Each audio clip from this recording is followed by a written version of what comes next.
एकूणच नवी मुंबई महापालिका 95 ते 2020 पर्यंत यावेळेला सुद्धा नवी मुंबई महापालिका भाजपची येणार, भाजपचं येणार महापौर. भाईंदर नगरपालिका भाजपचाच महापौर होणार. आता ठाणे कल्याणमध्ये चुरस आहे, परंतु मी तुम्हाला सांगतो, तुम्ही इथे रिझल्ट दिल्याने बदलापूर आणि अंबरनाथला की कल्याणमध्ये साफसफाई होऊन जाईल, ठाण्यात सुद्धा साफसफाई होईल.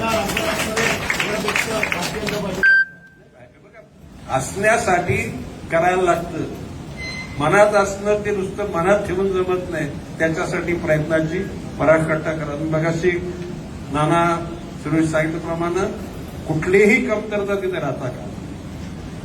ठाणे जिल्हा परिषद भाजपचीच येणार, पालघर जिल्हा परिषद भाजपचीच येणार, पालघरमधल्या चारीच्या चारी नगरपालिका भाजपच्या येणार, बदलापूर पण भाजपचे येणार आणि अंबरनाथ पण भाजपचे येणार. आता तुम्ही आता राहिलं शिल्लक काय, सगळंच भाजपचं येणार. कोणी जर आम्हाला जर प्रेमानं समजून सांगितलं तर आम्ही प्रवासामध्ये बरोबर घेऊ. बसताना म्हणजे गाडीमध्ये अडचण झाली तरी आम्ही अडचण सहन करू, परंतु जर कोणी बाप व्हायचा प्रयत्न केला तर त्याला त्याचा बाप